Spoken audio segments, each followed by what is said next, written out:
Thank you, members. We have already formed a quorum. So, first of all, confirmation of minutes. Please confirm the minutes of the meeting held on the 8th of February 2013. LC paper number CB bracket 1993/12-13. We haven't received any proposed amendments. So, can we confirm the minutes? Thank you. Minutes confirmed. Now we come to the second item. Information paper issued since the last meeting. The Secretariat has sent out the following paper. LC paper CB bracket 1984/12-13/01. And this is the land registry statistics for April 2013. Now we come to item 3. Items for discussion at the next meeting. I would like to invite the administration to join us. 而家有3份嘅。 Well, for this item, there are 3 papers. CB bracket 1912/12-13/01, a letter dated the 22nd of April 2013 from Mr. Michael TIEN to myself.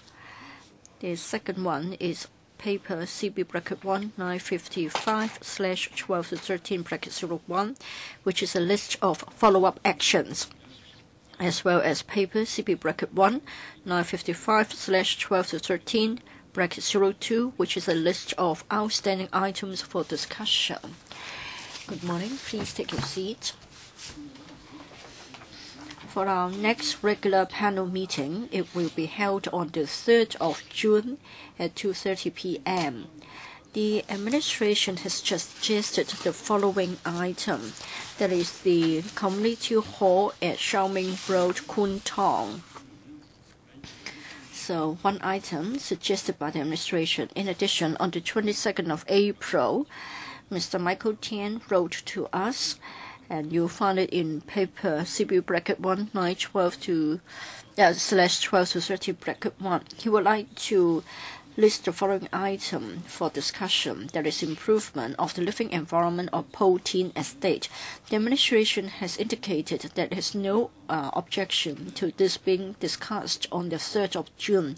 So would you agree to having the above mentioned 2 items, and do you have additional ideas? On my part, I think the items proposed are quite narrow in terms of the scope, and it won't be too controversial. There are already 13 items on the list of outstanding items.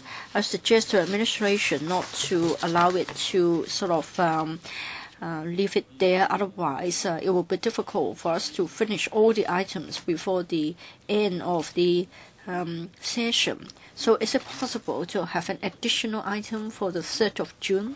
Can you not prepare a paper like the second item on the list, overcrowding relief in public rental housing, or the landlord and tenant ordinance? I think they have been on the list for quite some time. So can you not sort of identify an additional item out of the list of 13 so that at the next regular meeting we can have it discussed as well? P.S. We'll have a look and see what we can come up with. Thank you. All right, Mr. Pescott and your team from the administration, please prepare one more item for us. As at the next regular meeting, I don't think the 2 items already decided for inclusion would take up too much time. Fernando Zhang, Mr. Chairman, I do agree with you. In fact, for the agenda of panels of the Legislative Council, I think the LegCo can take the initiative. I don't think we have to be led by the government every time. Indeed, it is our duty to monitor the administration. Therefore, I support your suggestion that we must have one more item, and I want an important item to be included. next time. Housing is a very important issue currently. So I don't think the panel is right to talk about not so important items. So I think you need to be more assertive. And if you talk about the priorities, I'll be very interested in the rent control. I don't think we need the agreement of the administration every time. If we want to have something discussed, we include it in the agenda, then the administration must discuss the matter with us. Your good self, Mr. Chairman. I'm not too old, said the chairman. I've already said that for items 2 and 3 on our list of outstanding items, they are close to our heart, and one of them was also mentioned by you. So I hope the administration will consider our very strong views. Mr. Prescott, so please go back and prepare the items. And our secretariat will follow this up for us. All right, item 4 then. Review of the enhanced partnering arrangements among estate management advisory committees and non-governmental organizations to promote neighborliness in public rental housing estates. So please take a look of CB bracket 1955/12-13 bracket 03. So this is a paper from the admin to review the enhanced partnering arrangements among EMACs and the NGOs to promote neighborliness in public rental housing estates. I would like to extend our welcome to the team from the administration. A brief opening briefing, please, with PowerPoint. I'll say a few words and then we'll invite Tony to introduce the PowerPoint with a bit more detail. Mr. Chairman, I'd like to brief members on the progress of the enhanced partnering arrangements among estate management advisory committees and non-governmental organizations in public rental housing estates, as well as the new measures introduced to facilitate the use of what we call EMAC funds to organize community building activities for tenants. We have recently conducted a comprehensive review of the enhanced partnering arrangements, which have been in place for around 4 years. The review confirmed that estates are making good use of the arrangements, with some 800 partnering functions held over the past 2 years. The EMAC's evaluations on the functions themselves were very positive, which a performance of 99% of the activities were assessed to be satisfactory or above. In view of this, and to build on the partnering function's ability to foster neighborliness and to strengthen the sense of belonging among tenants, the Housing Authority agreed to continue the partnering arrangements with NGOs. However, to add flexibility to the arrangement, as well as to build up mutual support, each EMAC will be allowed to organize one community building function on its own each year. This will allow them to cater for local needs, even when it proves difficult to identify a suitable NGO for them to partner with. The new measures should also ensure that EMAC funds can be fully utilized and therefore hold more community activities for tenants. We'd like to take you through this short PowerPoint presentation to give you some more details on this, Mr. Chairman. Tony, thank you. Mr. Liu, please. Yes, thank you, Mr. Chairman. Well, if I may talk about the background. In October 2009, the Housing Authority approved the new partnering arrangement. Under the arrangement, it means that 30% of the EMAC funds will be allocated for the following purpose. In fact, in terms of per unit cost, it will be $100 per each rental housing unit. In other words, $30 out of the $100 for each. It will be used for community building activities. For those with less than 3,000 flats, there will be 2 to 3 partnering functions, and then it will be subject to a funding ceiling of $30,000 for each function. And for larger estates, with those more than 3,001 flats, there will be 3 to 4 functions, and then each time the funding ceiling will be $50,000. That's for larger estates. That has been implemented for 2 years, and then in March 2011, we reviewed the arrangements. We agreed that the existing arrangements will continue. In fact, the arrangements first started in 2009, and the HA agreed in 2011 that there will be a comprehensive review in early 2013. And in this March, the Housing Authority reviewed the partnering arrangements. About the review, we first looked at the events held. In the past 2 years, out of the 140 estates with EMAX, over 800 events were held, and the functions were well received by EMAX, tenants, and stakeholders. From the comprehensive survey conducted by us, we understood from the participants that 99% of those surveyed rated the events as satisfactory, and 50% of them agree that the events were very satisfying. For the events held, they can be mainly divided into the following thematic events: for elderly people, families, women, children, youth, education, healthcare, training, activities, learning programs, environmental protection, as well as greening.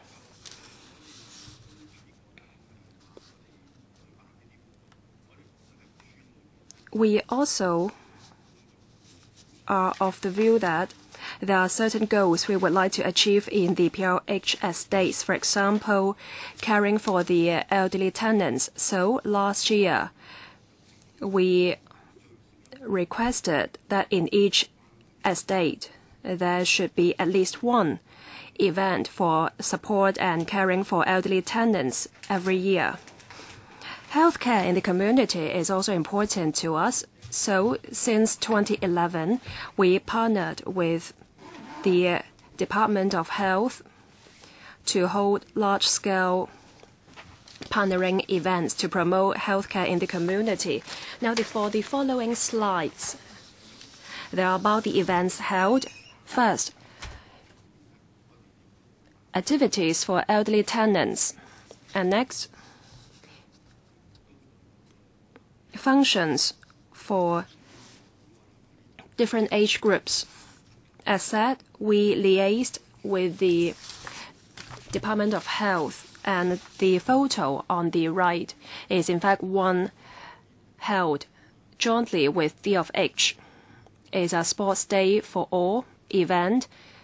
Nurses and then from DFH and from NGOs participated. Greening is also another important goal for us.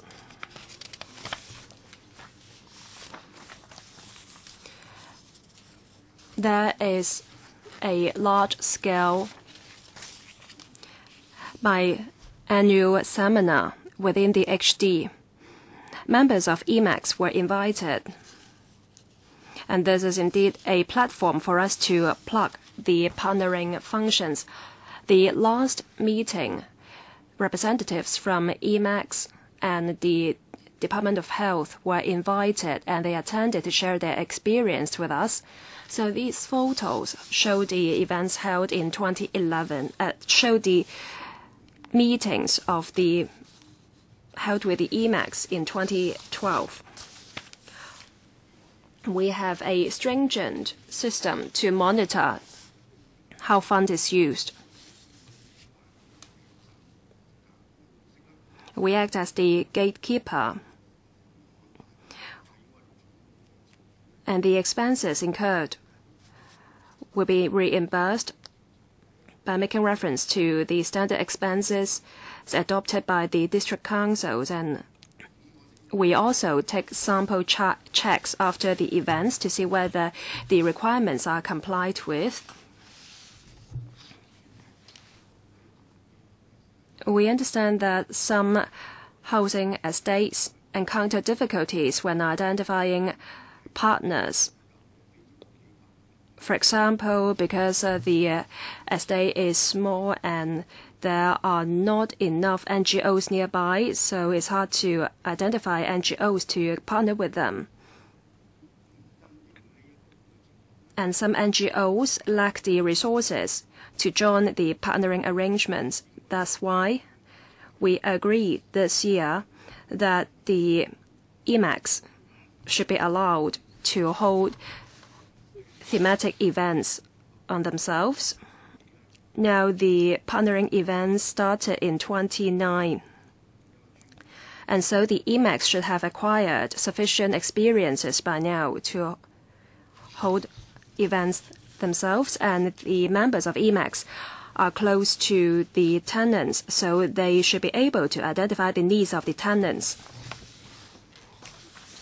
That's why after the review, we agreed that the funding and the number of functions held are appropriate. The only adjustment is that if the IMAX have any difficulties in identifying partnering NGOs, with the approval of the estate management officer, then the IMAX can hold their own community function.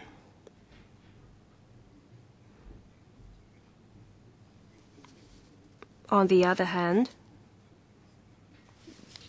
they can also liaise with the NGOs.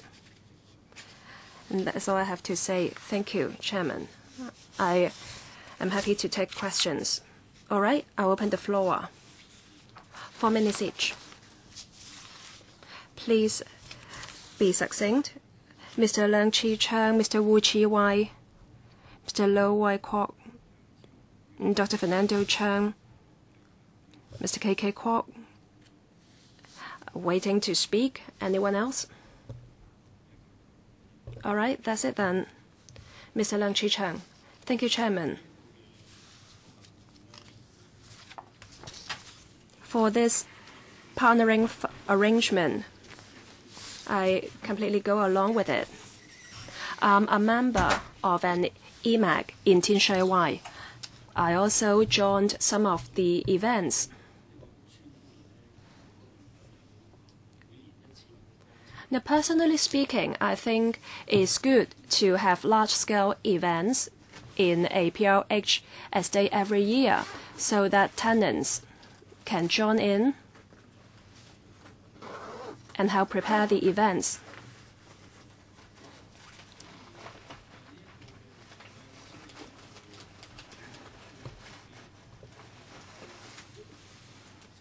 Now, this is an arrangement for IMAX to work with NGOs.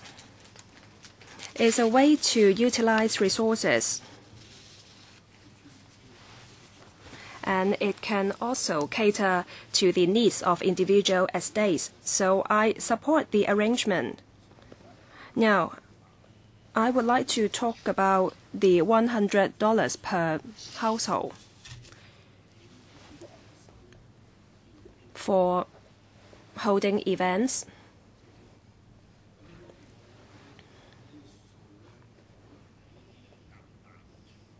Now, this amount may not be the right amount for large estates. 30% from the fund will go to the functions, and the rest of the 70% is not a lot. There are some aging estates, say 20, 30 years old, and the facilities there should be changed because the tenants have already grown up. They have grown into elderly people, so more benches may be needed. Now, we don't have much resources for these purposes, and we need to make changes to these facilities every year. So can you redeploy resources and to raise resources for that? You have to understand that there's inflation effect, and the $100 has been in place for a long time. Who is going to take up the question? Mr. Albert Lee? Thank you, Chairman. Thank you for the question. Now, member is very familiar with how things are operated. in the estate, especially with the IMAX operation. Yes, we kept the $100 for a long time. And it's been in place for a long time. For small-scale works like putting in place barrier-free facilities, installation of lifts, and installing covers so people do not have to worry about objects dropping from heights. Now, for all these, we don't really rely on IMAC funds. We have separate funding for these small-scale works. So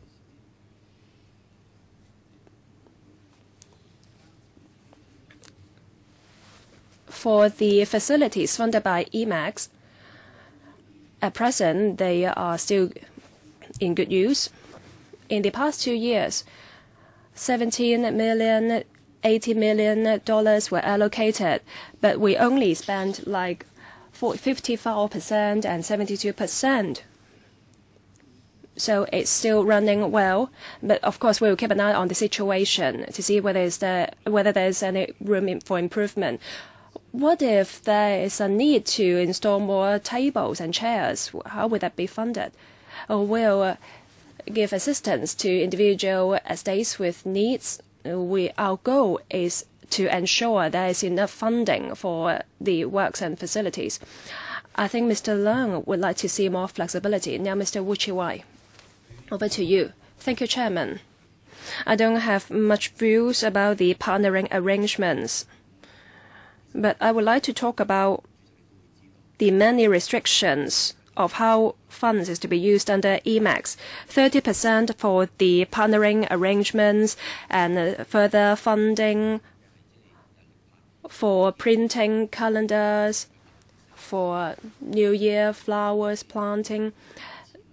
This is a very small amount, and the use is not flexible. Of course, it would be good if we have more funding, but that's not the case in reality. Now, with so many restrictions in place, the IMAX do not have much room to maneuver. Now, I'm from Fushan Estate, just $150,000, 1,500 households are there, and we need 30,000 for the chairs. We need to save up for some time before we can do that. So can we have more flexibility? Now, every year you submit this paper, and every year you tighten the restrictions of how IMAC fund is to be used. IMAC members are not very happy about it because they have no say in how the works should be prioritized. Mr. Albert Lee, thank you, Chairman, and Mr. Wu. Depending on the age of the buildings, there may be different numbers of works to be carried out. And in reality, there is flexibility. If the headquarters is of the view that certain works have to be carried out and there's not enough funding, we can go for the environment to make sure there is funding. The IMAX is there to ensure tenants can take part in throwing out ideas about works to be carried out. But now, we have to go, you say there's flexibility via the headquarters, but it's so complicated. We just asked to have one more chair from 3 to 4, and we have to wait 2 years before we can get started. Is it necessary that we have to go through all these processes? Next, about events like carnivals. In fact, there are many organizations carrying out all these activities. They are repetitive. As you say in the paper, some NGOs and some district councils already hold similar events. So, Housing Department, can there be more flexibility about the use of the fund? So EMACs can make their own decisions and they can more room to maneuver. Yes, Mr. Liu. Thank you, Chairman. Participation of EMACs are very close to our heart. $100 funding is a small amount only. When we come up with the yearly work plan, we respect all EMACs and we consult all of them about what works are to be done in the coming year. So we do not simply have our eyes on the 100 funding. Each estate can have their own ideas. For partnering arrangements, the ultimate goal is to let the NGOs to provide functions to the tenants there in a more convenient manner. Mr. Lo Wai-kwok. Chairman, I completely support the arrangements. Well, we were born in Hong Kong, we grew up in Hong Kong, and we all have the view that the sense of neighborliness is weaker than before. When we were young, we very much appreciated the very strong sense of neighborliness. Now, I understand that the purpose of this partnering scheme is to enhance neighborliness, so I subscribe to it totally. For the activities,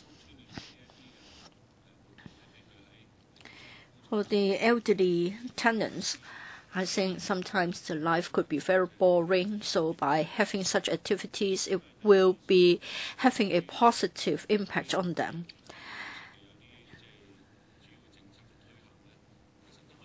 I think through such activities, we can try to promote and publicize certain policies that have already gained the consensus of the whole community. Recently, we are faced with the threat of H7N9, so perhaps we can use such activities to raise the hygiene awareness. So perhaps this is a good opportunity to echo some territory-wide campaigns. I was once a member of the EMAC. We had a lot that we would like to launch, but then resources are quite limited. Of course, the case differs from one estate to another. Flexibility has been built into the scheme. Sometimes in a particular estate, there may not be too many NGOs, or the NGOs lack manpower or other resources to become a partner. So perhaps the EMAC itself can take up more work.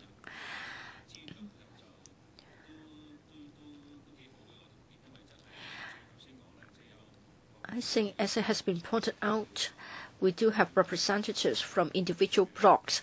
So probably as far as the manpower resources from among the tenants, it shouldn't be a problem. So I agree that there should be more flexibility. Now, I come to my question. What about the role of the district council members in the relevant constituency? Understand that district councils do have certain rules, because district council members cannot spend too much money on publicizing themselves. So usually they may not want to join hands with the HD in the name of their ward officers. But of course, individual district council members wear different hats, and they can also sort of cite another capacity to join hands with you. Could I take up the question, Mr. Liu? First of all, I'd like to thank Mr. Liu for giving recognition to our scheme. He asked about the role of the district council members. For EMACs, district council members that is those who are directly elected district council members, they are ex officio members. For other district council members, if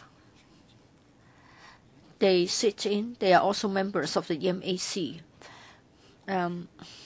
I just want to emphasize that for all EMAC members, including representatives of individual blocks, say for example, we may have 8 blocks in a district, in a state, there will be 8 MACs, and then there will be 8 members, and then there will be a district council member, and then with a housing member. So the EMAC itself will act as a single entity, and then it will join hands with NGOs. So I agree with Mr. Lo. We are not going to publicize an individual member like the MAC chairman or a particular district council member. This is not an opportunity for personal publicity. So when members join the activities, they join in the capacity as an EMAC member. Fernando Zhang. Of course, we support the idea of neighborliness, and we also like the idea that local residents can take part in such activities via the EMAC, and they can sort of give full play to their own initiatives. But then this is a small sum of money, and we're only talking about a few carnival-like activities every year. I just wonder how relevant it is to the sense of neighborliness. And would it be overlapping with other activities? I understand that every year the district council would also set aside money for something similar. And then at the local level, again, there are many similar activities. So would it be quite serious in some districts as far as overlapping is concerned? Yes, the sum of money is not great, but still please give flexibility to the EMACs so that they can be more proactive. And please don't impose a ceiling on the amount of money going to carnival-like activities. Currently, 30% out of the $100.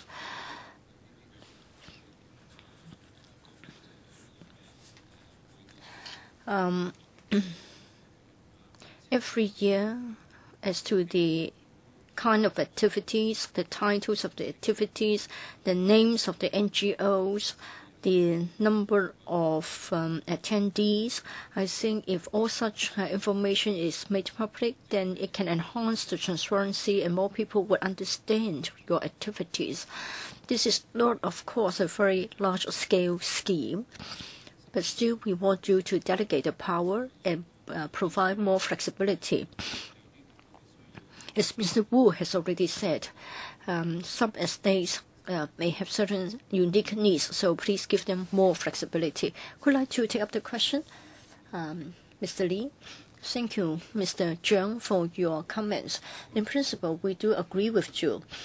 The role of the housing department is that of a facilitator. We want to promote partnership between EMACs and NGOs so that the EMACs themselves can decide on the mode as well as the content of the activities. We hope that NGOs can also have another channel to reach their service targets. Any follow-up questions? Just now, I asked if the whole thing could be made more transparent. Like on your website, is it possible to disclose the information on a yearly basis so that tenants and others can know more about how the fund is being spent? Enhancing the transparency. Yes, we'll try to see if we can enhance the transparency. Thank you, members, for your suggestions. Next, Mr. Kwok-hing. Thank you, Mr. Chairman.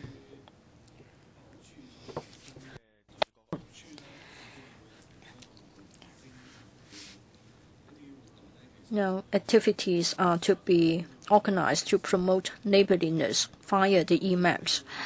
I think many of us would say that this is a good thing.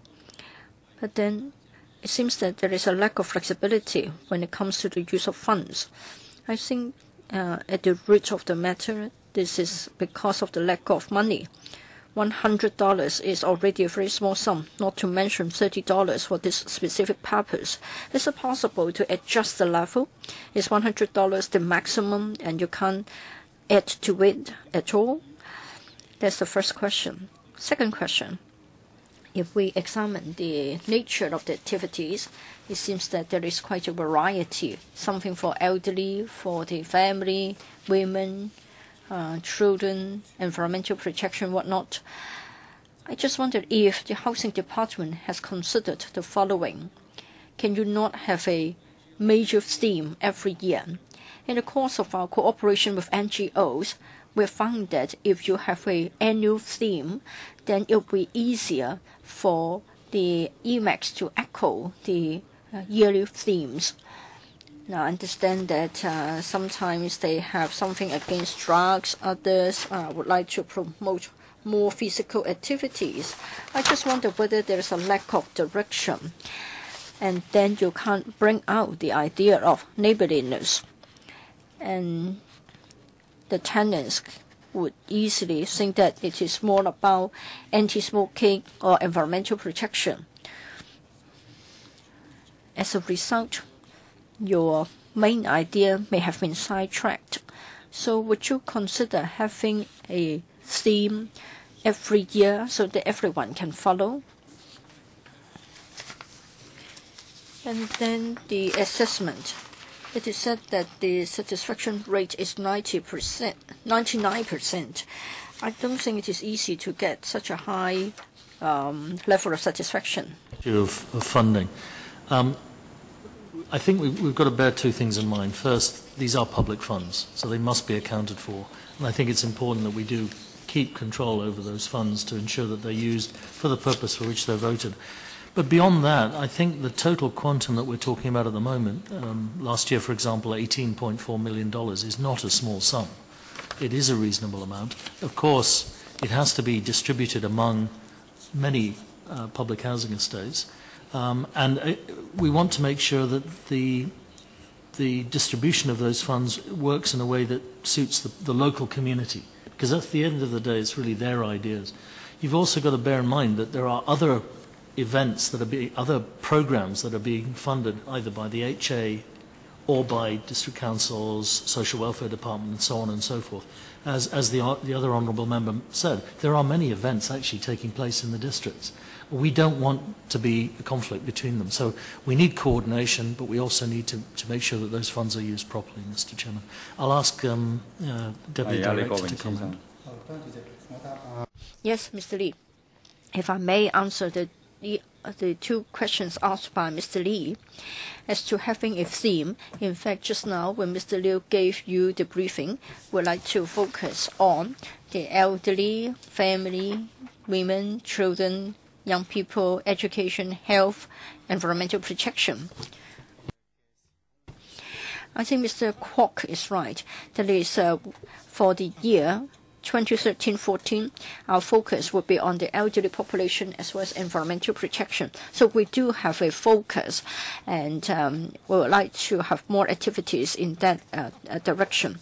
As to the satisfaction rate, every time after the completion of the activity, then the EMAC would assess the performance of the NGO. We'll try to see if the desired outcome can be achieved and whether the purpose can be achieved. We'll look at the rate of attendance, response, as well as how the funds have been used. That would be the yardstick for rating the success or otherwise of the activities. Now it's my turn to ask a few questions. First of all, we have had 5 years of experience in running this scheme. Now, this is a comprehensive review. Why don't you sort of adjust the amount of money in line with inflation? I think a few years down the road, it means that the operation costs, among other things, must have gone up. This is beyond controversy. I think if you don't increase the amount, you should at least adjust it in accordance with inflation. Otherwise, the tenants will be affected. Moreover, sometimes we're talking about basic facilities. In fact, I'm very familiar with the case. With an aging population in a particular estate, you need recreational activities or facilities for physical fitness. Or sometimes you want to have more flower beds or rain shelters. If you take money for such purposes out of the EMAC funds, you'll be less for the activities. So for basic improvement purposes, I think that should come directly from the housing department instead of coming out from the EMAC. Otherwise, it will be affected. Now, I come to my third point. For the organization of such activities, I just wonder if the housing department can give a special concern to the disadvantaged groups, like the hidden elders, have more activities, organize more visits, go to visit them. Well, the media in the past covered certain very sad stories. For example, an elderly tenant might have died in his or her flat for a long time. It was only when the neighbors spotted the smell and then the tragedy was exposed. Now, these elderly people did not quite know how to express themselves, and they did not know how to raise their needs. So if you don't do anything, so I hope you will do more for the disadvantaged groups. Another group, for the former mental patients, they suffer from exclusion, discrimination in the estate. So, can you do more for this group to show more care to them? So the events will not be like something you do as a routine. Rather, they really will be events to promote neighborliness and health in the community. 3 questions. I'll take the first 2 questions, and the last one I defer to my colleague, Mr. Liu. For allocation of funds, as other members have said, they have already uttered their concern. There is a fund, there is an amount with the headquarters. We are monitoring whether there are any special needs in the special particular housing estates. If yes, then that can go through environment. For improvement works, they are not just required in 1 or 2 estates. If we find that this should be done, this have to be done in many other estates, the money will come from the housing department. So the individual estates do not have to save up for the small-scale works. That's why, indeed, there is room to maneuver. There is flexibility, but we'll, of course, listen to members' views, and when necessary, we'll review the cap. Mr. Lee, at least the funding should go in accordance with the inflation rate. If not, the operation is just directed by the officials. I don't think people will oppose you if you adjust it according to the inflation. Renting PA system and other facilities, the cost rises every year. So if you just keep the same amount for the funding, then it's not going to work. So please take on board my views. So the third question, Mr. Liu, I agree with your observation, Chairman. We stress that these are partnering events. They are not just held by the government, by the housing department alone. SWD allocates funds to NGOs to hold activities for local residents. And the whole idea is to make it easy for the NGOs to provide services for disadvantaged groups, for ex-mental patients. We encourage activities to be provided to them. We don't have centers for ex-mental patients in every estate, but whenever there is one, the estate manager every year will, via letter and via personal visits to the center,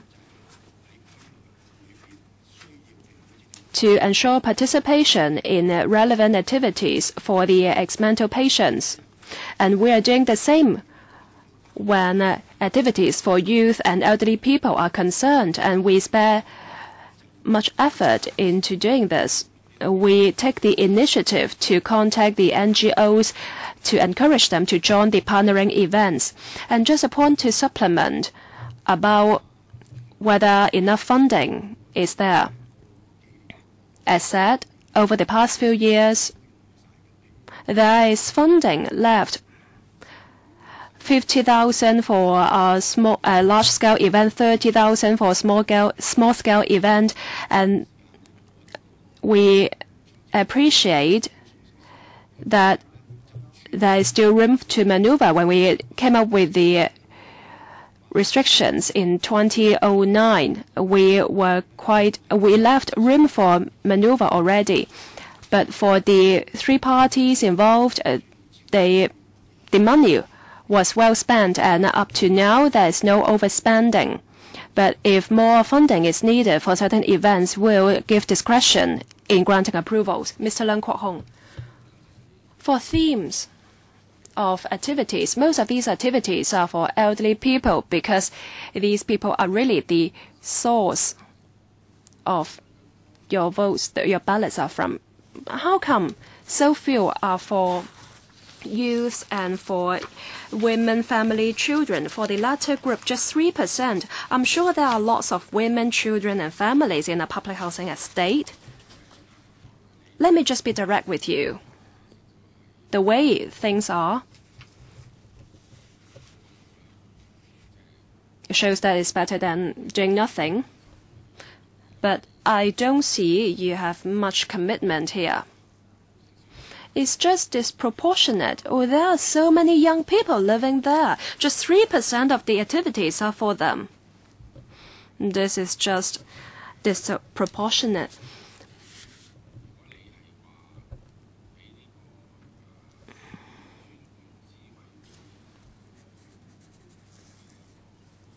Now, this is for the IMAX to partner up with NGOs.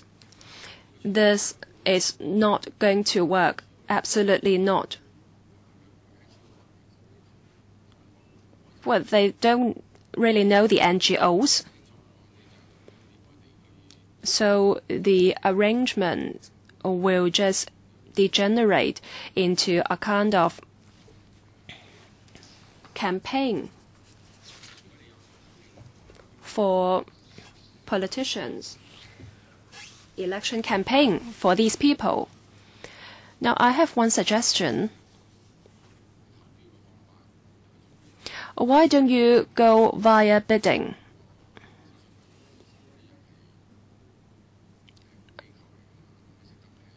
And the process have to go through the IMAX. Now, I don't have questions for you. I just want to know all the themes of the events. Can you supply these information? Who's going to take the question? Mr. Liu? Thank you, Chairman. For Mr. Leung's inquiry, about 3% for youth and 7% for families, women, number of events was too small. Now, for other events like greening, environmental protection, education, nearly half of them they amount to nearly half of the activities held. But the main targets for these events are the youths and the families.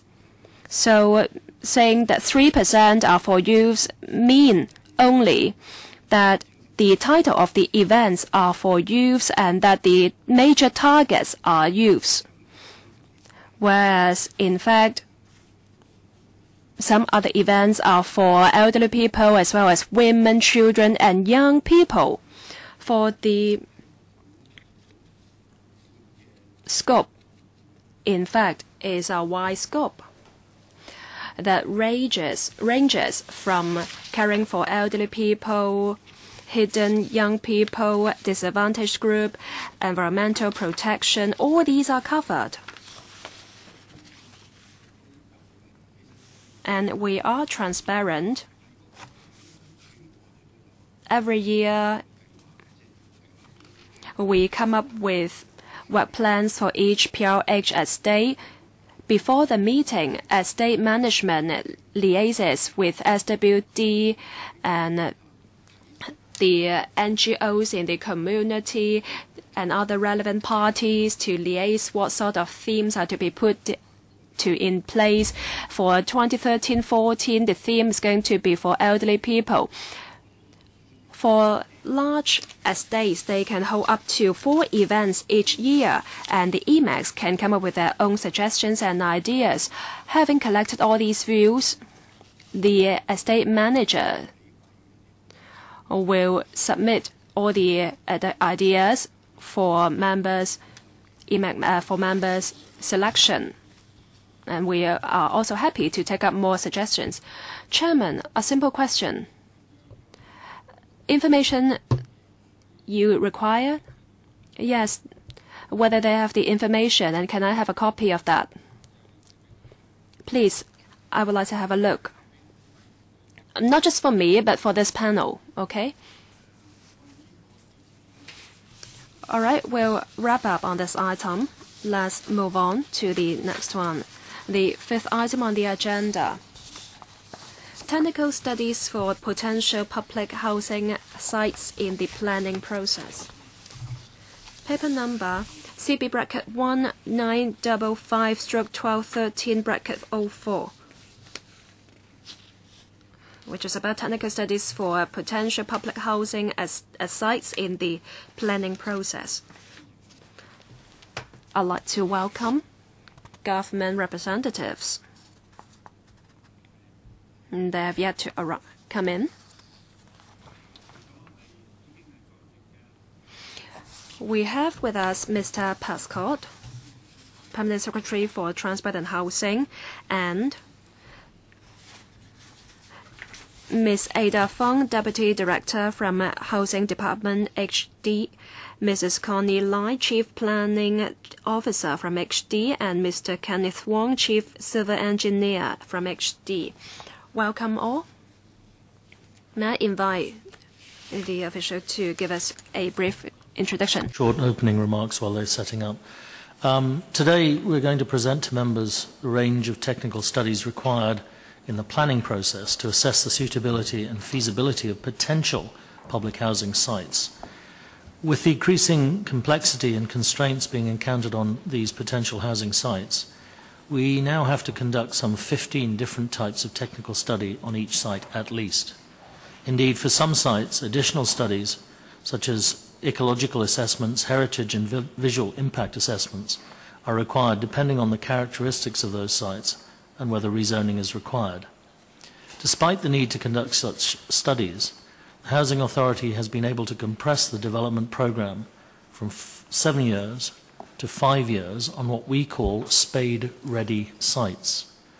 In other words, those that are cleared, zoned and properly formed with a suitable infrastructure already in place. Examples of where we've adopted this fast-track approach include the first batch of the 6 home ownership scheme projects. However, for sites requiring rezoning, land resumption, clearance and site formation, it's inevitable that a longer development period is required. To take you through some of the more specific studies that we need to undertake, we've prepared a short PowerPoint presentation, and I'd like to ask Ada to take us through this, because I think it's important members understand the process that we have to go through to achieve a decision that a particular site is suitable, and how many units and what the nature and orientation, etc. is. It's quite complex. Ada, please. Ms. Feng, good morning. The paper focuses on the technical studies for potential public housing sites in the planning process to ensure that sites are suitable for public housing development and to build the largest number of public housing units. Well, we have to bear in mind the objective of the government and the HA, that is, we provide public rental housing. And when we build PRH and HOS flats, we have to carry out a number of technical studies. For each potential public housing site, we have to carry out the studies to establish the suitability and feasibility. Well, in the planning process, the studies are very important, and it is interactive. We have a draft planning brief, and then we'll seek the views from the relevant bureaus and departments. And after that, we have to consult the local communities and the district councils. And then the planning briefs are approved by the planning department's district planning conference. And then we can move on to the next stage. Generally, when we develop public housing, we need to carry out 15 basic studies. Say, for example, take full time as an example. I'll try to walk through the studies. First of all, site potential study. We'll try to look at various aspects to look at the potential, and then we will recommend the optimal development intensity. The aspects that we have to consider include the following: planning, design, environmental, traffic and transport, as well as provision of community facilities, so as to check whether it is suitable and feasible. Next, we have the architectural feasibility study. Take the case of Fulton. At first, we're supposed to have 1/3 of the 0.5 hectares of land, building 290 flats. But then the HD and other departments have looked at the various technical studies as well as the layouts. Instead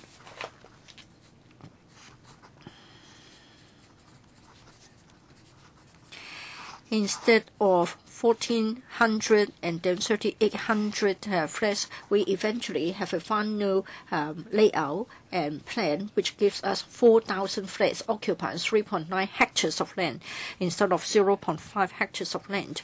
So we try to see if we can have more land for public housing. Next, we'll look at the traffic and transport impact assessment. So we'll have to look at the district traffic conditions. We have to identify road junction improvement works required, and we'll try to see if we need additional transport and traffic facilities. We need to look at the question of pedestrian connectivity, and wherever necessary, we'll recommend grade separated pedestrian facilities. Take Fortan as an example. We suggested that there should be road widening and there should be laybys for buses and minibuses, and for that area, it will benefit from our proposals. Fourthly, drainage impact assessment. We will assess the risk of flooding and recommend proper mitigation measures or upgrading works if required. If there isn't any major problem, then probably by building some more drains, it will suffice. Fifthly, the sewerage impact assessment. This is to confirm the adequacy of the district sewage disposal and treatment facilities. We also recommend some solutions. Take Fortan as example. There isn't any major sewerage issue. We only need to construct additional foul sewers. Noise impact assessment.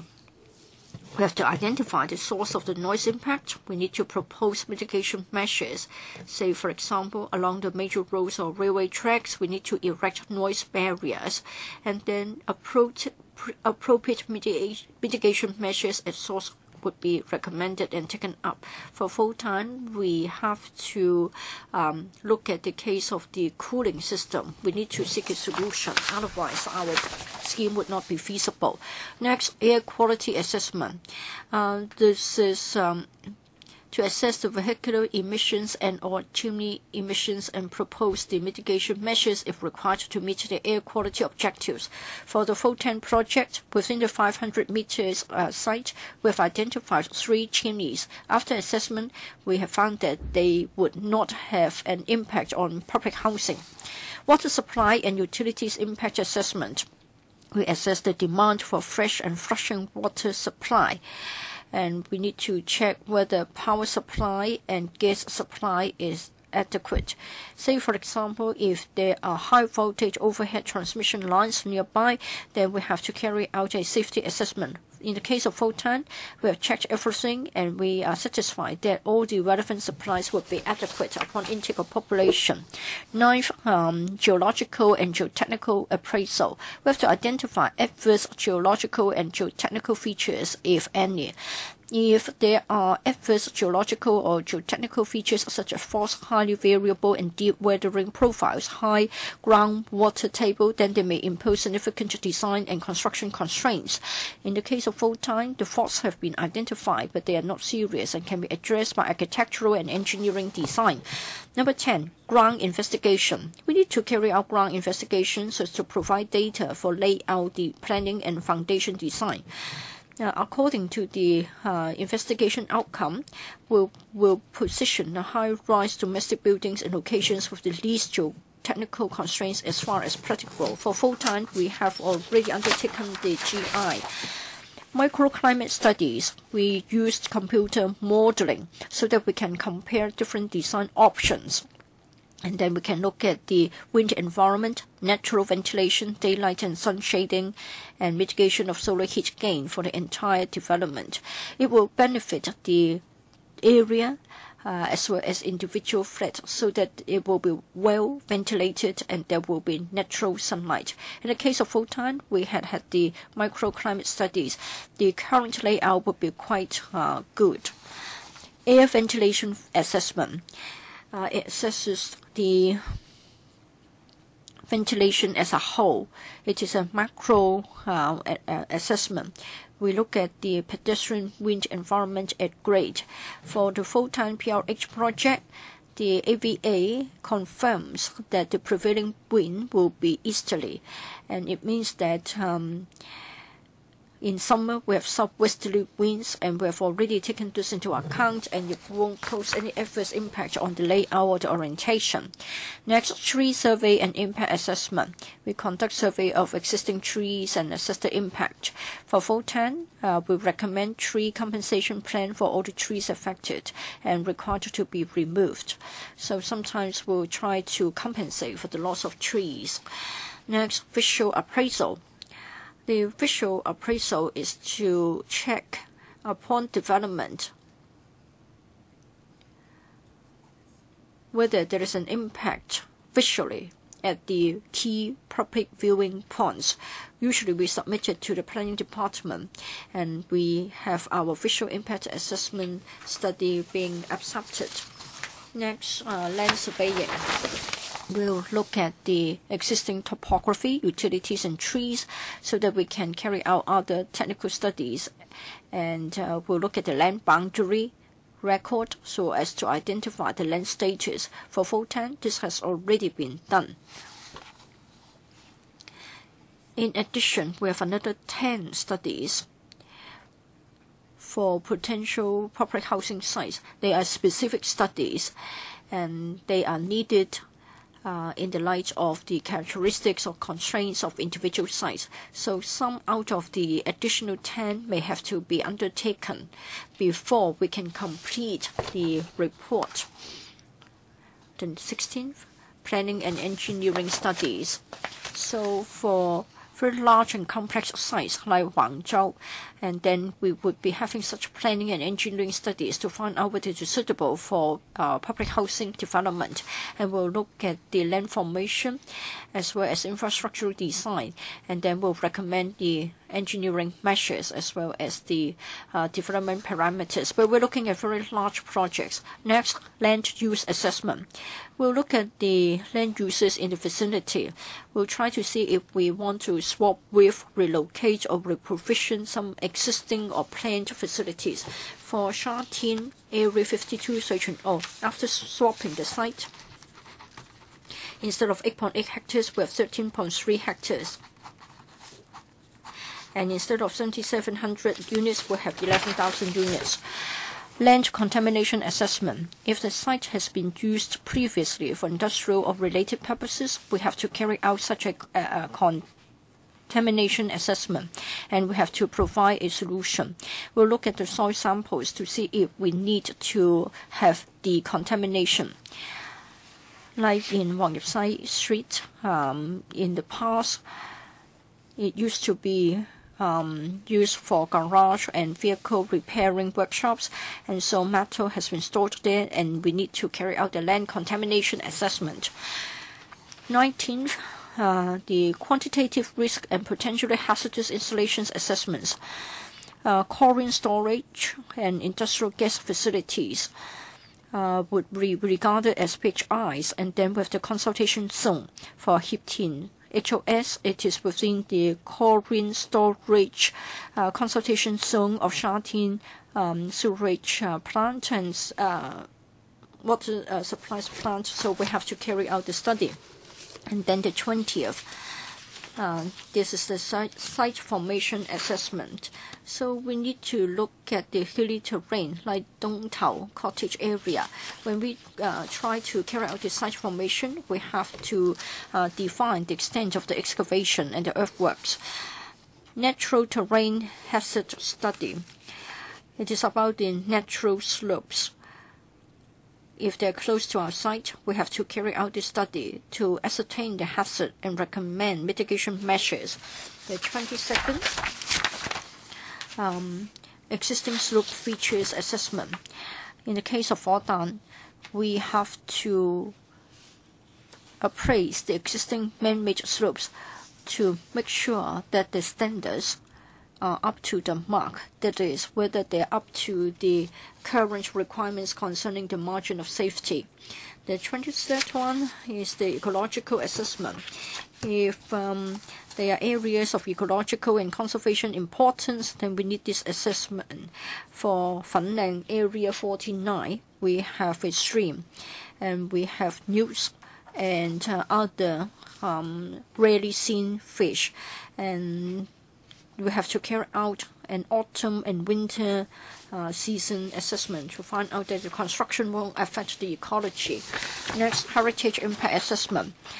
If the sites fall within an archaeological zone or are located in close vicinity to sites of archaeological or historical interest or values, then we need such an assessment. For Chai Wan factory site, it is the last remaining H-type factory building, so we want to revitalize it, and then the AAB would be invited to check whether it is a Grade 2 historic building, and therefore we have to carry out a HIA, and we have to ascertain that we are not going to impose any adverse impacts. 25th, retail viability study. We'll look at the needs at the local level. Say in the case of Anderson Road site, we'll try to see if what sort of facilities we need for the retail business. We'll look at the population, the existing and the planned retail facilities in the adjacent areas. We need to look at the development constraints of the sites as well. It involves a lot of complex technical studies, and of course this is to echo the increasing aspiration from the public for better living environment. We want to be environmentally friendly as well, so we need such technical assessments to ascertain the suitability and feasibility of the sites, and we also want to optimize the development potential of the sites. Probably you are concerned about the workflow of our PH projects. Yes, we knew that we need to expedite the pace. Last year we said that for the new HOS projects, For the first 3 years, we are going to compact them, including technical studies, preparing their planning brief, public consultation, etc. They used to take 3 years. We try to compress it to 1 year, and they will be carried out in parallel. So whenever possible, we'll try to fast-track the first 3 years' work into 1 year, so that we can reduce the preparation time, and then we can produce the flats to respond to the needs of the citizens. 1 year for foundation, 2.5 years for a 40-story tall block in terms of the superstructure. Whether we can really deliver the job, it depends on whether sites already zoned for residential, and also sites which have been cleared, sites which have been formed and suitable for housing is available to us. If all such elements are in place, and if everything is smooth, if we get the support of the district council and the local people, then it may be possible for us to advance the completion of the project. Now open the floor. All right. For those who would like to raise questions, raise your hands, please. Members waiting to speak: Dr. Fernando Chung, KK Kwok, Kwok Wai Kung, Alice Mack, Christopher Chung, Lo Wai Kwok, She Wai Chun, Wu Chi Wai. 4 minutes each. Dr. Fernando. Thank you, Chairman.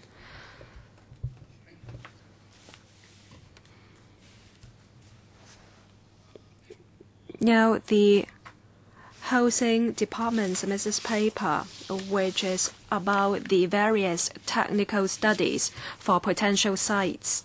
Now, of course, you need to do a good job in terms of the technical studies, and the more professional the studies are, the better, so as to ensure the public housing development will be environmentally friendly and will be useful.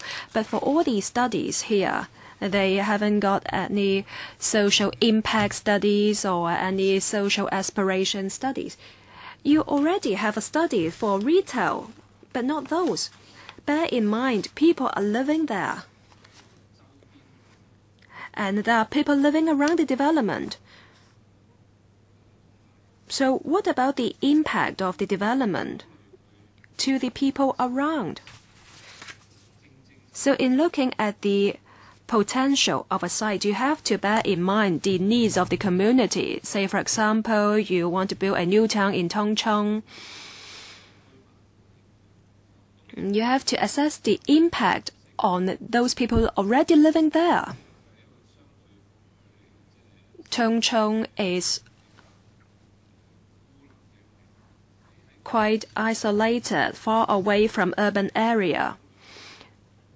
So you have to put in place different facilities, whereas for Foten, it is in Shatin. So there is a need for preschool education, especially facilities for students with special learning needs.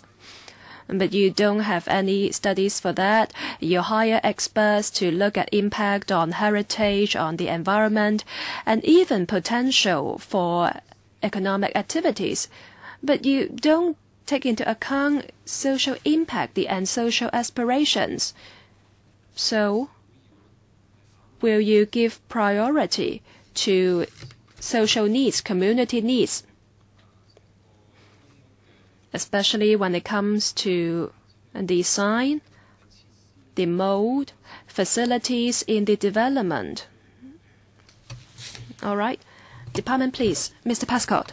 In fact, this is a very important part of the process. What we're talking about here is a site suitable for development? What are the constraints on it? Once you've taken that decision, then you start to look at the other requirements, which is what should be going in on the site, how much impact would that site have on the district, the local environment, etc.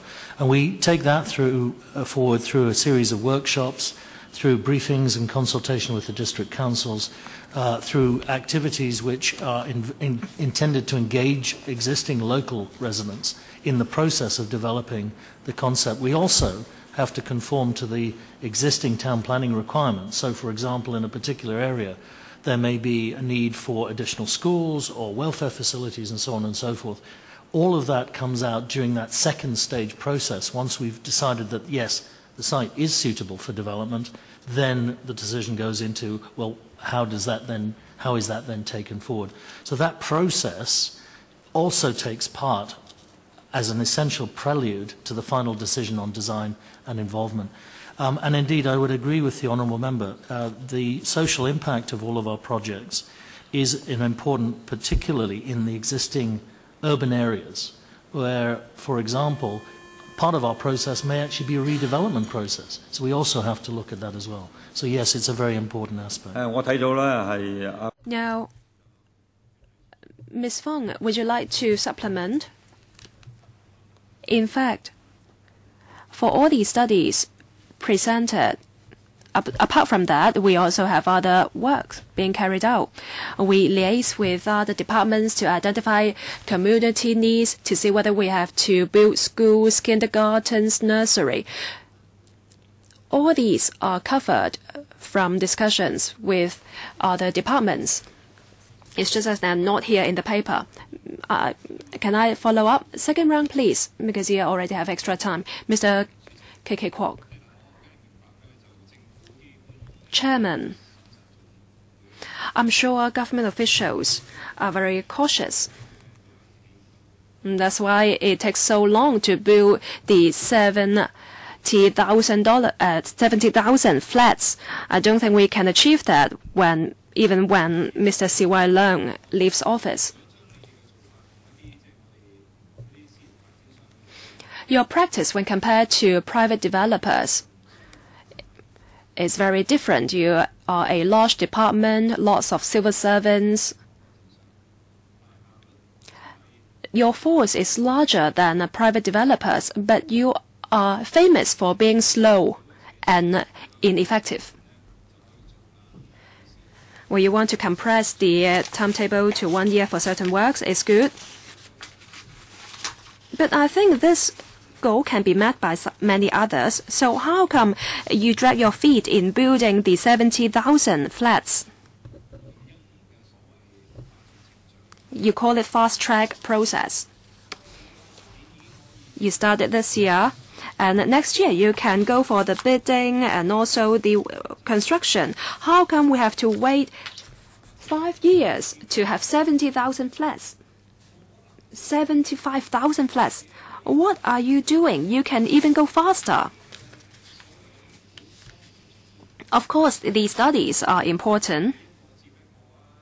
Are they being conducted in tandem, or are they conducted one after another?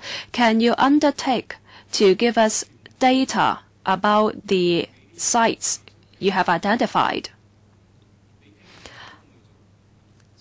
Say, if you start the construction tomorrow, can you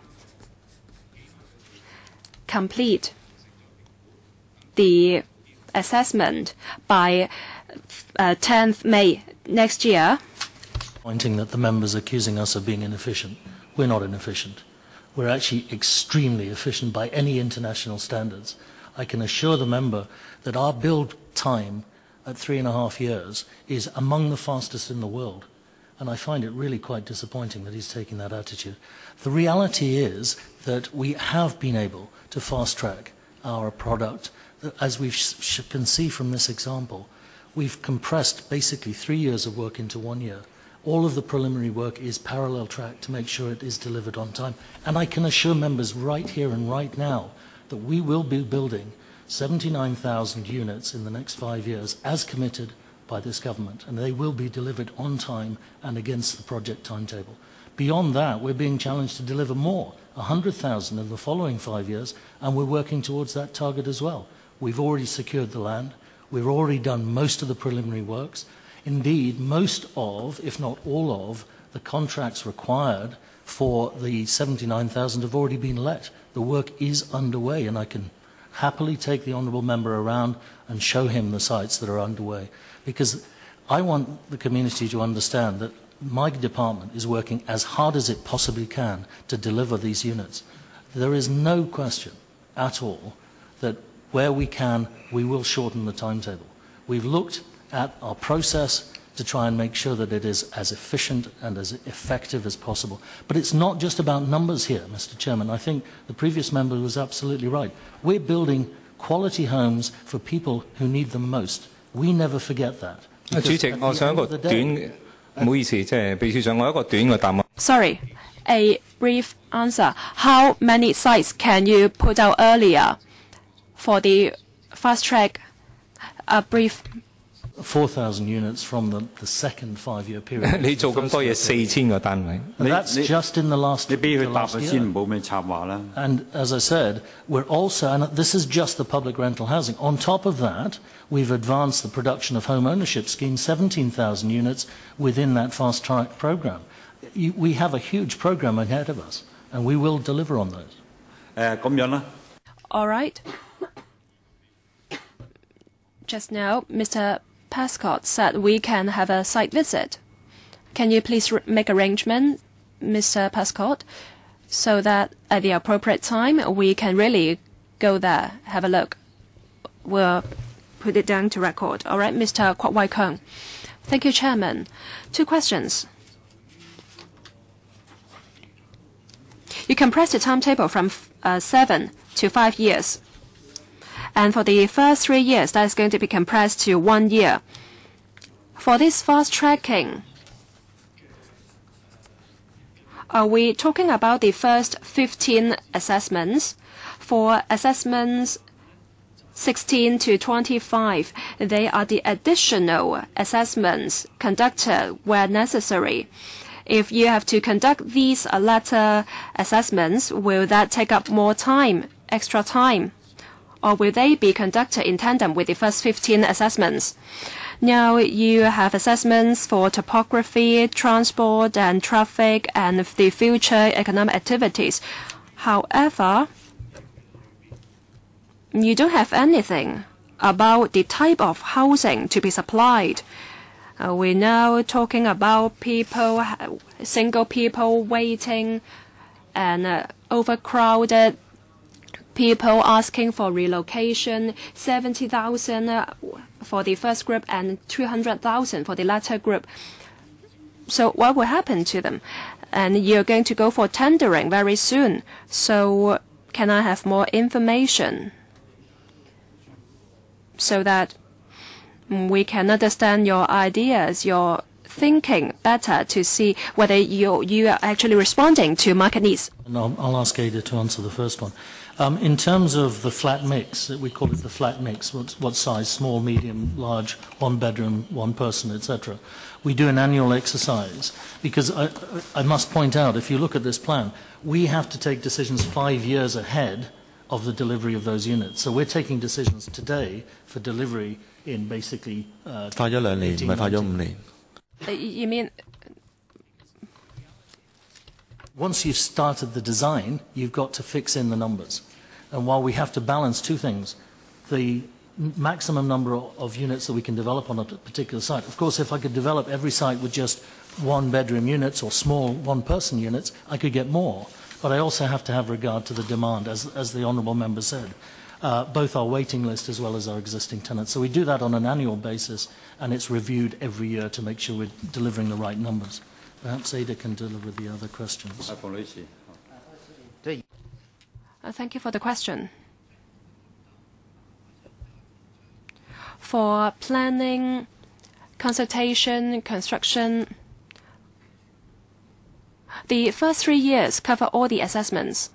For the assessments, not just assessments or studies, but also planning, plans and also consultation. They will be conducted in tandem. Chairman, Mr. Pascott said there is an annual review, and so you do have an idea how many flats are to be built. But the types and number of flats to be supplied differ in each site. So you look at individual sites to decide whether flats for families, for singletons, will be built. But this is not covered by the by the 25 assessment. We do look at the individual sites, but the general decision as to the flat mix will apply for a particular production year, and then we try and achieve that. So we'll say, for example, that we want 20% large flats about for 2-3 bedrooms. We want 30% that would be 1 to 2 bedrooms. It's that sort of approach. But you're absolutely right. At the end of the day, it comes down to what we can get in to maximize the value of each site that we get. 麥美娟議員。主席，我諗我哋 Ms. Alice Mack. Mr. Chairman, I think colleagues all feel that there is a shortage of public housing supply. So we very much want to expedite the building process as well as the consultation exercise. You talked about 10 plus, 20 plus studies, but what interests me most is this timetable. Instead of 7 years, now you have 5 years. Now you said that the studies can be carried out in a shorter space of time. But then we can't do anything to jeopardize safety. We can't compromise on quality of the built unit. I don't know what others think, but for me, for it to be cut down from 7 years to 5 years, it is still not good enough. Can you think of other ways to further reduce the time taken? Now, for the public housing supply, I think when juxtaposed with the demand, you are still lagging behind. So are there other ways to quicken it? Yes, you have been saying that you don't have the sites from the government, you don't have land from the government, but provided that you have land, what else can you do to quicken it? Is 5 years already the best time? Ms. Fong. Yes, just now we have said that for the planning process, we need to carry out the studies. One other important point is availability of land, whether it is already ready, whether it is ready for the time being. Like in the case of Wotan, we have to relocate the bus terminus first. And then sometimes we need to form a site. We need to clear the site. We need to get set the project. Then certainly it will take more than 5 years or 7 years. So if the site is already ready and has been formed, and we are talking about existing land, then 5 years or 4.5 years would be the best time that we can achieve. Rezoning may be undertaken at the same time. If we can already enter the site and we can carry out various kinds of work, then it can be done. One or 2 points. There's 2 parts of the process. If you look at the first box, that's the preliminary work, and that takes time. We've compressed that into 1 year where we can. The second part, the actual work on site, we've been working with our contractors, the Construction Industry Council and other interested parties to try and shave a few weeks here and a few weeks there. And we've had some success. We perhaps can shave a few weeks. But the reality is this is already a very fast-track actual construction program. We try techniques like off-site prefabrication, so that we're basically bringing the units in and just sticking them together. We try different methodologies using computer-aided design, BIM, etc. All of these things we're constantly reviewing to try and make sure we get the fastest delivery that we can. So it's a 2-part. It's what we're doing at the front end to compress, as well as what we're doing at the delivery side. But still, I would like to say that we very much hope that this will be quicker. So I just wonder if the paperwork, the administrative work, miscellaneous work can be sort of further compressed. But of course, the PS has already talked about the on-site work. I'm sure there are 2 points that we want to ask the Bureau and Department to consider. That is, the quality of the building. Yes, we want it to be quick, but please don't compromise the quality. Otherwise, people would complain about water leakage. And the second point is workers' safety. Again, they mustn't be sacrificed. The Housing Authority gives importance, gives significance to quality as well as safety. Mr. Chung Shu Ken. Well, when I look at this process, instead of 3 years, it can be compressed into 1 year. I just wonder whether you used to be very wasteful in the past and you were of a low efficiency, and so it took you 3 years, now 1 year only. Are we running into any risk? And then just now, it seems that you were very sort of comprehensive. You looked into a lot of details.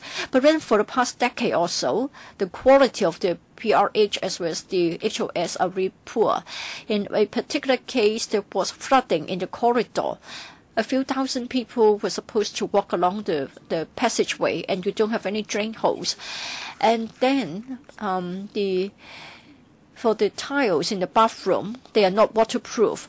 And then for a particular passageway, it measures just over 100 meters, and yet it is not even, it is not flat. So is it not shame on the housing department? And then for the new Taiwan estate, they are not going to get a car park. They won't have a public transport mode, just a minibus stop, no retail business. The district council, when consulted, told you that they have such needs, but then you told them that they could go to the next site. But there isn't good road networking. Now, you spent 3 years to carry out 10 plus, 20 plus studies. Was there any mistake, and have you learned from the experience? Have you now identified what problems there were in the past? When you answered Mr. Fernando Zheng's question, there was a problem that I've identified. You have to wait for other departments to tell you what additional things are needed. Then you would add the additional facilities. But the community would have already told you that they need certain things. I think NGOs can also help you with the social impact. So I want to know how you can sort of improve upon the previous problems. In fact, I'm glad the honourable members brought up this example of flooding in corridors, etc. It's precisely to avoid these things that we need to make sure we do our studies. The specific building you're talking about was a PSPS development, not a housing department-led development. And it was because of that we actually feel we had to tighten up, we had to improve our standards and bring it in-house. Because unfortunately, our ability to control the production outside of developers is not very good. That's why nowadays we do it all in-house, because the quality, and if you go to any of our newest estates, the Kai Tak, for example, and we'll show you this when we take members out, the quality is very, very good nowadays. The other point I want to make is that, as I answered to the previous member, we do involve the community, and that includes NGOs, includes local organizations in these focus group studies, in the workshops that we held, to try to make sure that we understand what the community wants. But at the end of the day, of course, community facilities, other than those provided by the housing department, have to be paid for by the relevant government departments. And we need to go to the departments to get their agreement to ensure that they secure the funds in time for allow us to build it. Mr. Chairman, to fight for more land, I just wonder whether you can make use of the GIC sites. Try to combine the sites, and then you have both public housing as well as other community facilities, so you can get more resources. Please be brief. Whenever we can cooperate with the community to provide more facilities, we'll do so. Sometimes we may be talking about redevelopment of a community hall. If we can have both community hall and public housing, then we will do it. An example would be the one in Kwok-hing. Sometimes when we consult the public, they will tell us that they want a particular community facility. Say, for example, they want to have a public open space, then we'll try to see if we can do it. And we were successful in Kwok-hing. And even if residents have moved in, if they have any suggestions, we are very responsive. Mr. Shaklahim. Sorry, speaker is off mic. I think you haven't switched on your mic.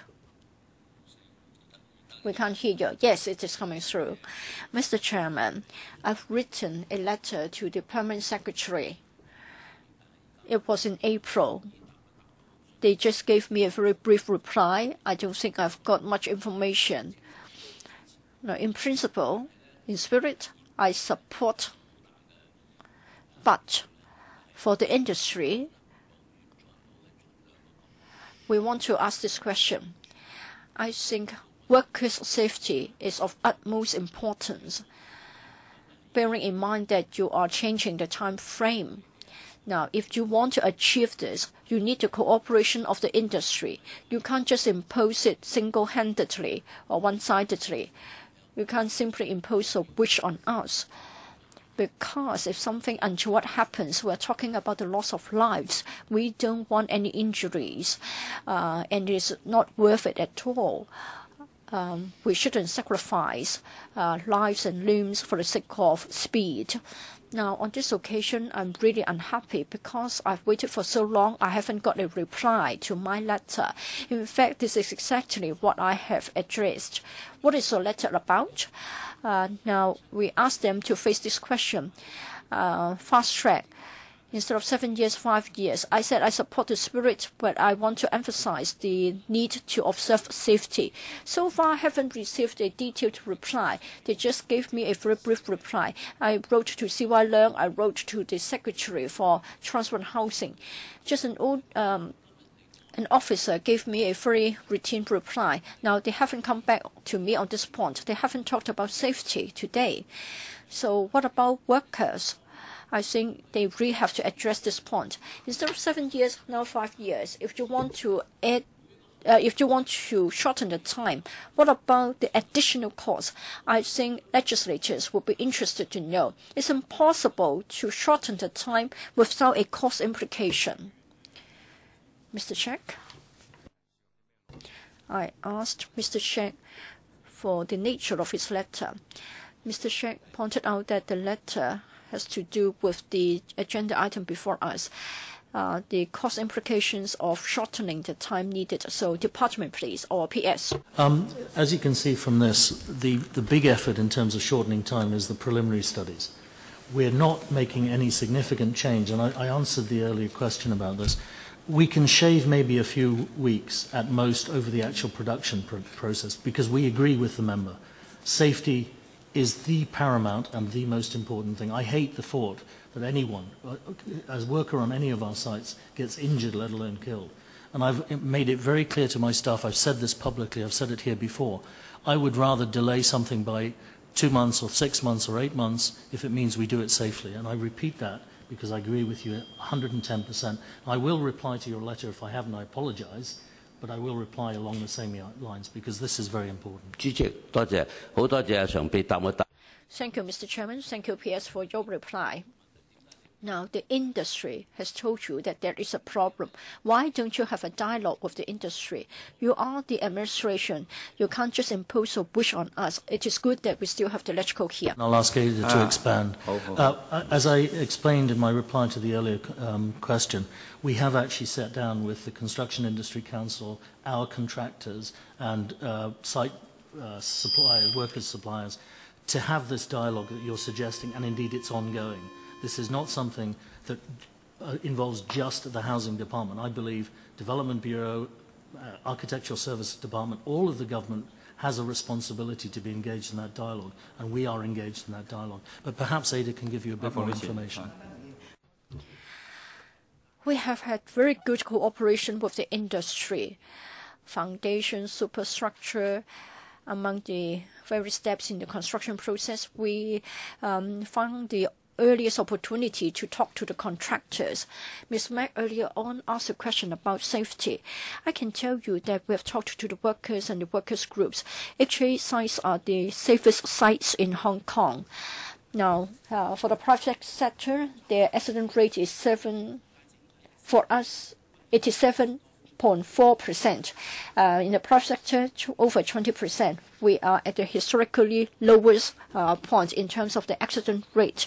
So you can be assured that in terms of quality and safety, we would be very insistent. We would not have any compromise.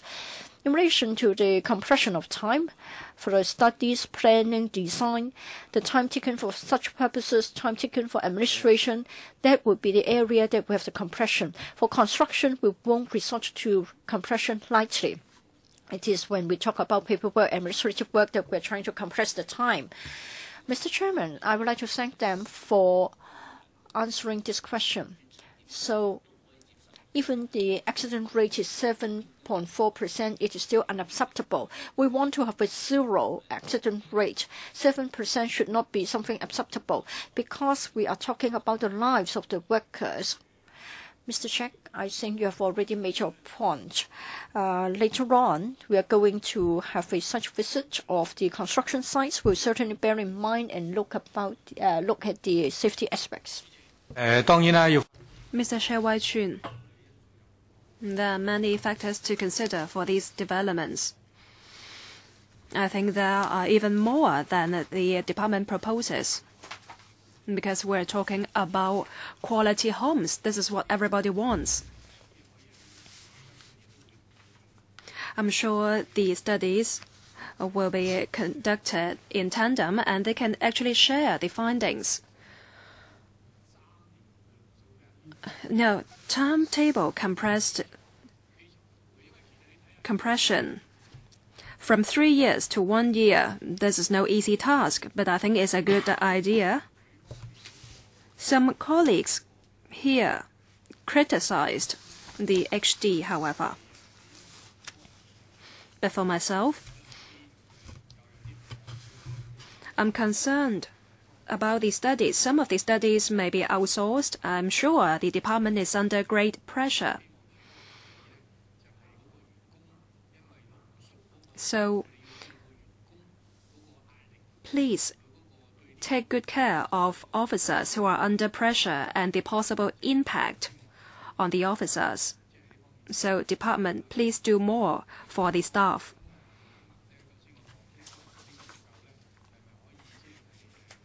Now, coming back to the possibility of outsourcing the studies so as to shorten the time and to speed things up. Is there such a possibility? And next, about the study on retail activities, apart from whether there is a need for such facilities, can you also ensure the retail business are sustainable in large malls? To cover for the rental, the operators may not bear in mind the needs of the tenants. So please make sure the facilities respond to tenants' needs instead of just putting in the branding shops.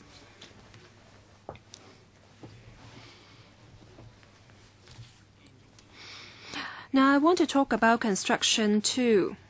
Compared to private developers, HD is indeed doing a good job and effective job. For example, they make use of prefabricated materials and they make use of BIM. It's been in place a long time ago, but Taikoo Swire only makes use of it recently. So let's be fair. We can't just press them ahead. We also have to take care of worker safety. Mr. Pascott. And I'm delighted the honourable members raised this point about staff.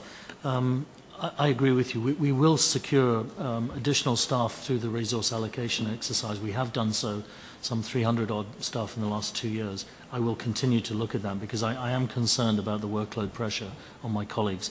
And it must be ongoing. So we have ongoing training processes to ensure that staff are up to date and are also given opportunities to deal with their emotional or other problems.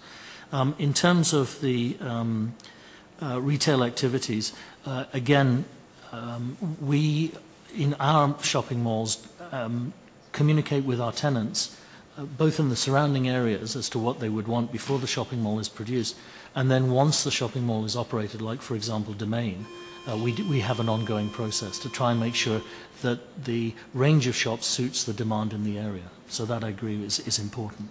Thank you. Mr. Wu Chi-wai. Compressing the time from 7 years to 5 years is no easy task. Personally, I think the HD has to ensure housing quality and worker safety, they should be your priorities. Now you compress the timetable for preliminary works. Now I have my concern, because we're also talking about consultation. And in consultation, you take on board public views. In compressing the time for that, transparency and process of consultation may be compromised. And that in turn will affect the product and the relationship of the projects with the whole community. So you say you will ensure housing quality and worker safety. Will you also ensure there will not be any compromise on the part of consultation with the public? This is my first point. Well, I hope I hear you correctly, Mr. Pascott, that in terms of land supply, you already got some help from the government. In Lashko, I raised questions about the land supply for 2018-19, 2019-20. At that time, my question was not answered. So I was quite worried because you did not even have land in hand. So how can you compress the timetable? So for 2018-19, for 2019-20. Now for these 2 years, they are in the latter term or of CY Leung or after CY Leung steps down. So what about the land supply for these years? Can you meet the target of 70,000 and 100,000? In terms of ensuring that we do give adequate time within the process to consult local views, yes, we will ensure that. And that's why it's not included in this particular list that we've given you of 20-odd technical investigations, because that's a process that is ongoing from the point where we get the identified land. We do initial discussions. Then as we determine the land is suitable, we do more detailed discussions. Then we do focus groups and what have you. All of that is a requirement, if you want, within our process. So I can assure you that will not be compromised, even if we shorten the time frame. In terms of the land supply, we're working with the relevant departments to secure land, not just for those 2 years, but for the full 10-year period. And we, as you know, we look at the delivery of units within a 10-year period. Yeah. The average is 20,000 for that period, and that's what we will be committed to do. At the moment, I can say that we're confident that we will get the land that we need to deliver the full 100,000. Of course, it may not be 20,000 exactly in each year, but within that 5-year time frame, I'm confident. 不過主席，唔好意思，因為我哋跟翻呢個程序咧，其實今 What we are in 2013 and it's May already. And if we have nothing now, if we don't know anything now, we don't really know there will be sufficient number of flats in 2018-19. Any short supply? A reply? I can say I'm confident we will have the flat supply. 可唔可以提供啲相關嘅資料等我哋 Any figures so to assure us? Mr. Chairman, at the moment, The meeting maybe.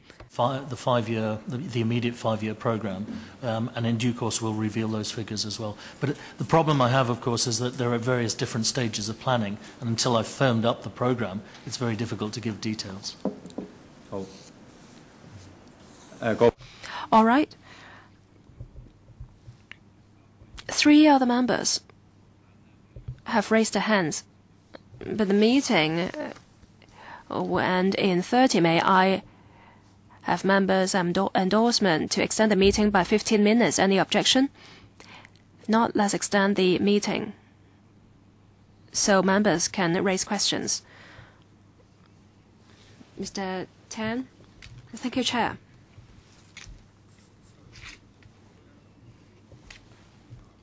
I'm no civil engineer, so I cannot comment on technical aspects. But I think Mr. She Wai-chun is the expert here. He is from the functional constituency. He raised very meaningful point. So I go along with Mr. She, and I think the government has been doing an excellent job. But now some members disagree. Can we have a third-party opinion? Can we commission a third party, some experts, without any conflict of interest to assess such projects to see whether the time required for preliminary works is appropriate? Let's look at the facts. If they are not doing a good job, then we criticize them. But if experts say they are already doing very well, then we should give credit to the government. Buy back the link. I'm sick of this message. Every time you have this project, people immediately think about buying the link. I think we should have different retail facilities in different estates. They may look at whether there are many retail shops nearby. There may be fewer in the estate, but if the site is surrounded by large malls, it's a different matter. Let me come back to the link.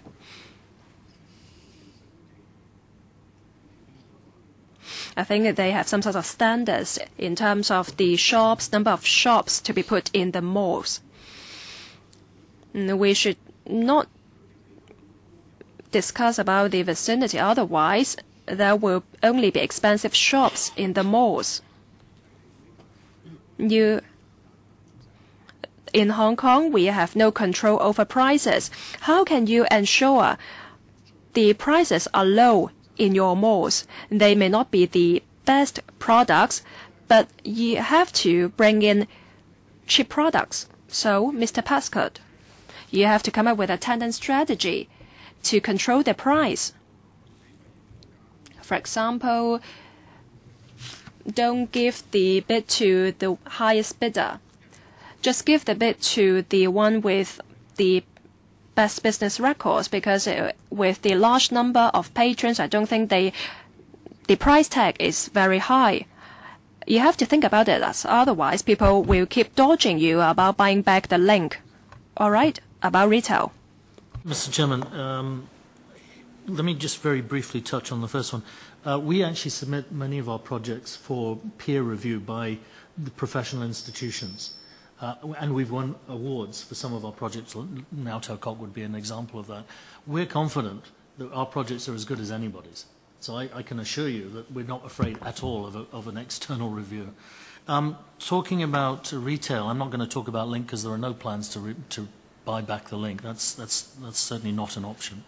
But in terms of our own facilities, we do consult the Commercial Properties Subcommittee of the Housing Authority, and they advise us on the best way to take this forward.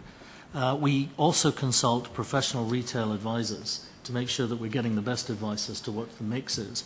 And most importantly, we also consult local tenants as to what their preferences and needs are. So we have a process to try to achieve exactly what you suggest. Mr. Lo Wai Kwok. Thank you, Chairman. On the BCTC of HA, and I witnessed projects from the beginning to its completion. For the studies touched upon here, they are all necessary. And behind the scene, there are many more going on. On the slide, you see the process will be fast-tracked from 3 years to 1 year, starting from site inception, acceptance, to detailed design and specification. That all these should be completed in a year. From a professional's point of view, this is really an extremely fast-tracking process. For planning, construction, engineering, They are all very important stakeholders, as Mr. Tian has said. Now, the public would like to see fast completion of public housing, so the fast tracking is really a good idea. But what about manpower? I'm concerned about it. In the past 1-2 years, there are vacancies, additional posts for chief engineers, but the projects are complicated and there are many of them. We rarely come across flat sites. If you want to have the project in a small site, it's quite difficult. And on the other side, you have to go for public consultation. I'm sure the workload is heavy. Apart from manpower, my next question is about cooperation and liaison with other departments. Just now,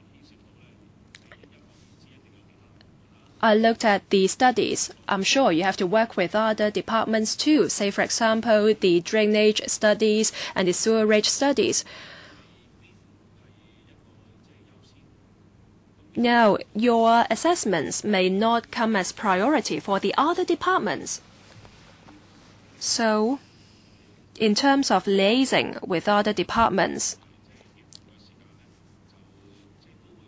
will you do you have any difficulties? I'm not slamming other departments because I appreciate they may have their own priority of tasks.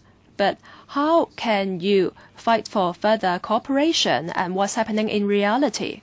A reply, please. Maybe with the technical questions. Thank you, Member, for your recognition and appreciation of our work. And you're also concerned about our manpower resources. As to our coordination with other departments, we do enjoy good cooperation. So what happens now is that other departments are working hand in hand with us so as to resolve the problem. What about manpower? Question. Mr. Prescott. As members know, we have actually been trying to secure additional manpower, and the recruitment and promotion process is ongoing, even as we speak, to try to make sure that we fill the posts. Of course, by bringing in new people, we have to have a process of training them up, and that takes a little bit of time. In terms of the workload, this is something that I do keep a very close eye on, and I will be seeking additional manpower resources as we go forward in the next resource allocation exercise, because I think it is important. I don't want to put too much pressure on our staff. We're already trying to ask them to do an awful lot with this timescale. So I agree with you. We need to look at this. Mr. Leung Yiu-chung. Thank you, Mr. Chairman. Well, shortening the construction time or shortening the production time, no one would challenge that. But what is important is the outcome, like the quality of the building, worker safety, local consultation. We are still interested to see if all such are being properly carried out. Just now, the PS as well as the DD have time and again assured us that this will be properly carried out. Is it really the case? Can you just give us an undertaking and things that they can solve the problem? I think it is still fresh in our memory that we have the 26 problematic blocks, and I have had the experience of handling many poor quality buildings. And then with the Tin Chung Court, with the short piling, such things happen time and again, and we don't need to go back to history for so long. For Kwok-hing West Estate, recently there was this renovation of the market. You used to give us a lot of promises, but what happens is that the promises were not honored. You were not able to monitor the contractors. We tried to ask the contractors to avoid carrying out the work at certain hours. They didn't honor the pledge, and then we asked them to tie in with the needs of the store operators. Again, that wasn't done. So we can't be confident in you. And then take Kwai Fong Estate as an example. We have this former police quarters. it was met with objection, but then you went your own way. And then time and again, you, in order to meet the needs of the community, changed the design of the site. It is good because you need to cater for the needs of the community. But what happens is that, are you going to do the same in the future if you want to cut short the time? And in the light of changing requirements, can you launch the consultation exercise again and again? I understand that for the design work, it is usually done behind closed doors, and you don't know about the community concerns, like avoiding the noise, having more community facilities. Usually, you don't know about that when you are designing behind closed doors. You only get to them when you have public consultation. And then safety. Yes, you have told us that you don't have a lot of industrial accidents. But then whenever you try to rush the workers, when you're in a haste, then that's the time when we have industrial accidents. So how are you going to address the problems? Respond quickly. In reverse order, safety. I've said before and I repeat, I don't see that we can compromise on safety, and if it takes a little bit longer to do it safely, we will take that extra time. And again, I would refer you, we are not trying to speed up the actual construction here. We're doing a little bit, but very, very little, because we know that you get to a point where you can't compress anymore. What we're speeding up is the preliminary works. On the examples, Tin Chun Court, for example, Kwok-hing West, we've learned our lessons. That's why we need to make sure that these preliminary investigations, particularly site investigations, are done properly, and then equally important that we supervise the contractors, for example, foundation works and what have you. We've put in place a far stronger system since those days. And thirdly, in terms of the renovation works, which is not new works, let me stress, renovation works are carried out through the maintenance program. We're also looking at improving the standard of maintenance and supervision to make sure we don't repeat those problems that we've had in the past. Mr. Raymond Wong, just now Michael Tien said that this issue showed the importance of functional constituency members, because two members are very professional in this area. Michael Tien, you are also very well versed in public transport matters. So it's got nothing to do with FC. If a person evil, it isn't because of the particular status. We have got many professionals like Tony Chair and White God in the government departments. Don't make such points which are totally meaningless. Mr. Wong, please come back to this point. For us who are politicians, for us who are here in the legislature to monitor the government, I think we should look at the system for professional expertise. I'm sure the government has a lot of professional expertise. Now, we identify potential sites and then we have technical studies. There are 90 of them. Numerous of them. It takes a lot of time to carry out the studies. In some cases, it may take as much as 5 years. So we're really worried. If a site was formerly an industrial site, you have to find out whether it's been contaminated, whatnot. And then for the case of site Sample Kong, it used to be a factory site, and then for Wang Yip West Street, you want to build HOS. So similar problems have already emerged. Now, you have said that it's difficult to find sites for public housing, and then the waiting list is getting longer and longer. So, for such studies, and if the departments involved are not to be quickened, then you don't have a solution. Everything will be rendered into academic exercise. The HD would like to have 180 units from the Taiwan factory building by 2015. It is said that you would like to expedite the pace, but it is such a small number. It is not going to help because 180 units only. For the planning process, you have to carry out the technical studies. What about the Taiwan factory building? Now, 180 units will be yielded, but I don't think you have followed the rules and process in the case of Taiwan. You said that in the light of the planning outcome, in the light of the study outcome, you will then plan ahead. But I think 180 units is nothing. It is just window dressing. I think you merely try to have something to say that in Taiwan you're able to turn a factory building into a public housing block. Mr. Wong, you belong to that constituency. It is surrounded by a lot of industrial buildings, 180 units only. Is it really habitable? I think it is too noisy. I just want to come back to the point made by Michael Tien. Are you going to leave behind time for them to respond? No need. Then you can use up your time. The case of Link, I think it has attracted a lot of debates. But what can we do about it? Link is still making a lot of profits, huge profits.